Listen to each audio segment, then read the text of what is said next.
Este luchador de Hospitalet de Llobregat escapó de la muerte y se hizo famoso entre los prisioneros por su solidaridad y por su afición a la pintura. Hasta el que dibujo. Para levantar la moral de sus compañeros y amigos, siempre que podía les regalaba sus dibujos. Unos trazos sencillos, pero cargados de esperanza y de ansias de libertad. Me llamo Félix Quesada Herrerías, hijo de Ciriaco Quesada Torreblanca y de Encarnación Herrerías Mora. Nací el 4 de mayo de 1926 en Serón, provincia de Almería. Mis padres quitaron la Andalucía cuando yo tenía 2 años, visto que en aquellos tiempos Andalucía no se vivía bien, y vino a Barcelona para poder trabajar. Fue ahí a donde yo viví mis 10 años en Barcelona. Cuando estalló la Revolución Española, vivíamos nosotros entonces en la calle La Estella, en Hospitalet de Llobregat. Salimos el 24 de enero de 1939, 2 días antes de que el general Franco o sus tropas entrasen en Barcelona. El camión nos llevó hasta Olot, y en Olot tuvimos que abandonarlo, fuera porque ya entrábamos dentro de las montañas, fuera porque no había gasolina. Estuvimos 2 o 3 días andando antes de llegar a Francia. Y cuando llegamos a Francia, mi madre la veo que lloraba siempre de ver que dejaba detrás su España y todo lo que había conseguido mi padre del trabajo.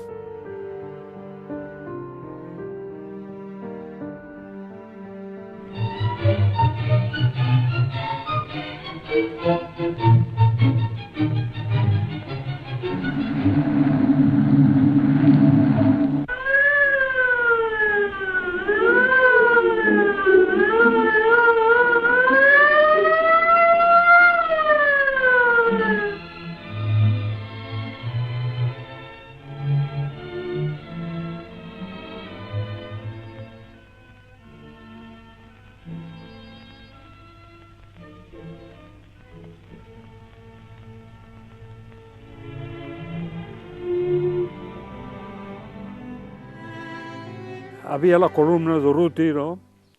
que se fueron a Madrid. Cuando Madrid estuvo cerrado, estaba en peligro, ¿no? La columna de Durruti envió un regimiento entero, ¿no? A Madrid, ¿no? Y cuando los de Durruti de Madrid volvieron al frente de Aragón, estuvieron en Barcelona, ¿no?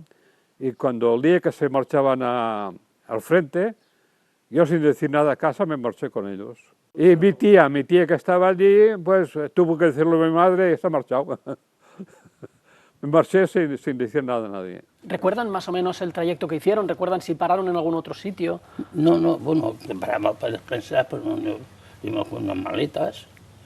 Yo era pequeño, llevaba pues un saco con una cuerda cogida a las puntas. Y yo creo que llevaba allí pues unos 4 o 5 potes de leche condensada. Ajá. Llevaba leche condensada y allí cogí un empacho. Claro. Es que eso tiene mucho azúcar. Y para coger los potes, pues rompí con 2 puntas y claro, energía pura, y me ¿no? empachó.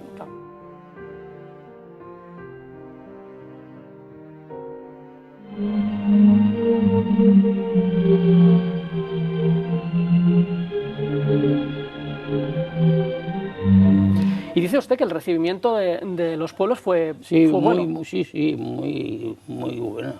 Nos llevaban a la estación, llevaban pan, llevaban embutidos, llevaban chocolates, llevaban comida. Sí. A pesar de que en esa época ya empezaba a haber mala prensa para los refugiados españoles, ¿no? Pero ustedes reciben, ¿no? Todo lo contrario, ¿no? Aunque fue el principio, luego sí. Luego se empezó a encrudecer la situación y En Bernet d'Ariès esto... No nos trataban, no, es que te dejaban allí con hambre, no nos trataban, eran nosotros mismos que nos cuidábamos, ¿no? Y al principio no había barracas, al principio de cualquier manera. No, voluntario, porque era tanta la necesidad, tanta la miseria que tenía que para poder vivir, para poder comer un poco mejor, pues... Y todo el mundo se marchaba y me quedé solo yo. Y nos llevaron desde el campo de refugiados, nos llevaron hasta la estación. Y a la estación nos metieron en vagones de 8 caballos, 40 personas. Y no sabíamos dónde íbamos. Cuando nosotros le decíamos a los alemanes dónde vamos, decían vamos para España, pero hay que pasar por arriba porque está bombardeado, hay que pasar por Italia, total, un cuento terrible.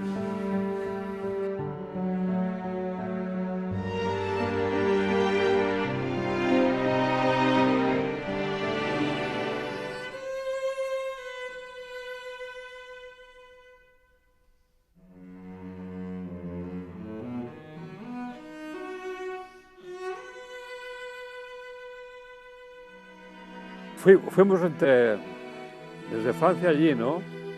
Y llegando a la ciudad de Mauthausen, al pueblo, ¿no? Que hay unos 4 kilómetros, pues nos esperaban allí y empezaron a gritarnos como brutos, ¿no? Y todo el camino a empujones, todo el camino hasta que lleguemos al campo.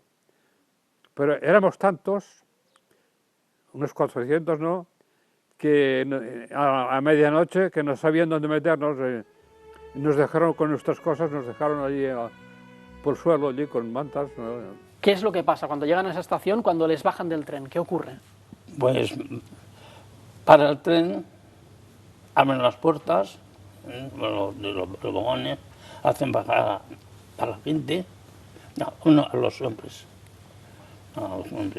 Y yo pues se me ocurrió bajar con mi padre. Entonces, estando ahí en la estación, vino un oficial, ¿no?, de la SS, no sé quién era, y llamó a un soldado. El soldado se cuadró y me salió a mí. Entonces el soldado viene, me coge de los sobacos y me puso al tren. Y entonces cerraron las puertas y a los 5 minutos las puertas se abrieron con los SS, con las pistolas ametralladoras, las ametralladoras en la mano y todo eso.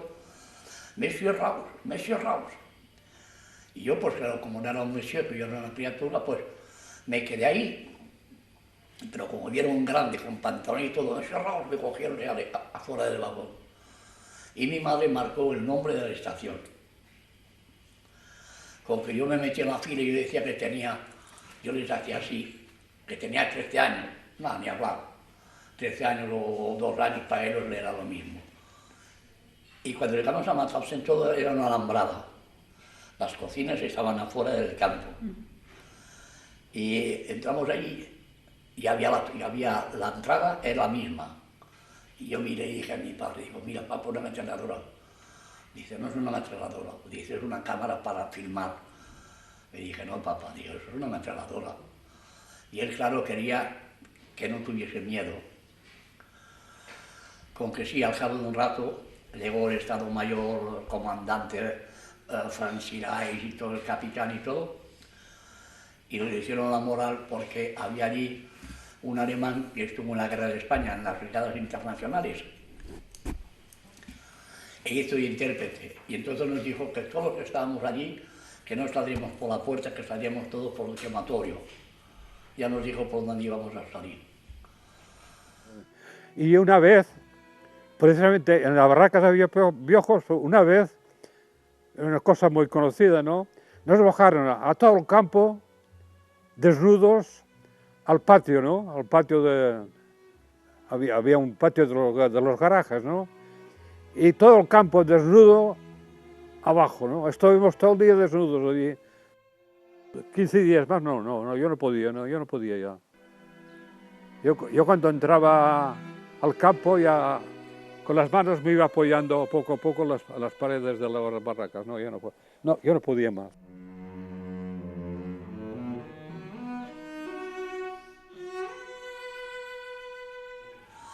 Y yo pues tuve suerte trabajando en el comando de los Bochacas. Como yo era más joven, mis amigos de captividad pues siempre miraban de meterme en un rinconcito, de protegerme y todo. Y el patrón de la cantera quería un muchacho, fuese quien fuese, para trabajar en su jardín. Y como era más joven, pues dije, mira, en vez de trabajar aquí en la piedra que te vas a matar y todo, va al jardín y al jardinillo no te podrás vivir mejor. ¿Qué pasa cuando le llaman a la enfermería? ¿Qué pasa ahí? Cuando mi padre llegó a la puerta de los garajes, que era la entrada para ya subir las escalas para el campo, entonces vino un muchacho madrileño, que era un doctor, unos 40 años más o menos, y me dijo, Quesada, tu padre está abajo en el campo, en la enfermería, que era el campo. Ese campo fue hecho para los rusos, pero los rusos no fueron nunca ahí, fueron a matarse porque iban más rápido para exterminarlos. Y por la tarde yo me presenté delante de la puerta de salida, anunciando mi número y a dónde iba. Entonces ellos marcan el número y la hora en que uno sale, porque así si uno se escapa saben quién es, la hora en que salió y a dónde puede estar más o menos.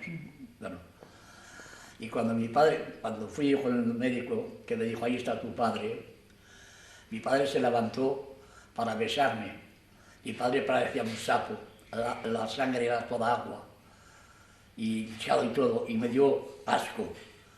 Y en vez de ir hacia él y besarlo, hice un paso atrás, y él bajó la cara y empezó a llorar. Y eso no me lo he perdonado nunca.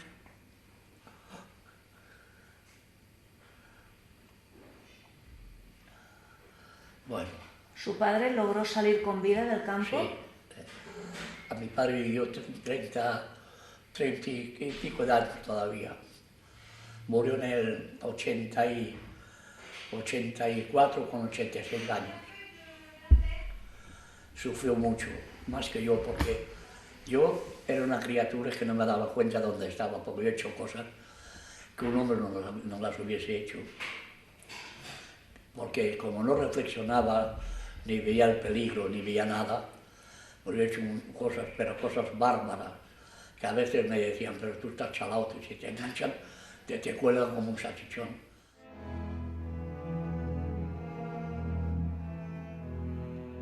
Cuando hacía un dibujo lo firmaba con un pajarito, ¿no? O sea, me llaman al pajarito mío, pajarito. Yo hacía postales que hacía yo, para los amigos, ¿no?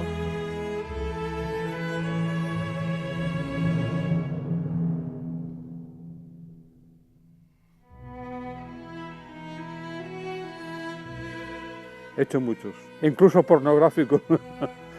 Hice una vez, pero no. Me dieron un cacho de pan por él, ¿no?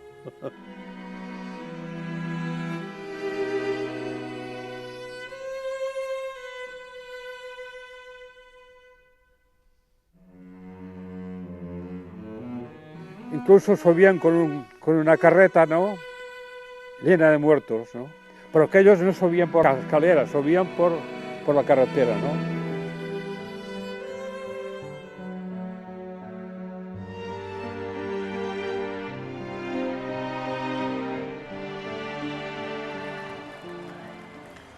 Y por la tarde vi los coches CNT, UGT, digo, pues esto es como la Revolución Española.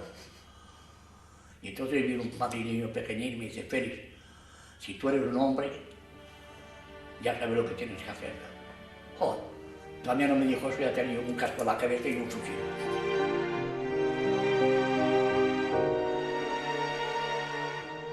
Cuando yo vi dos coches americanos subir, ¿no?, yo, pues, mi primera cuestión fue entrar. Mi barraca de donde trabajaba yo estaba cerca, ¿no?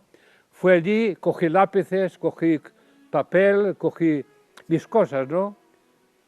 Y entonces me puse a descansar.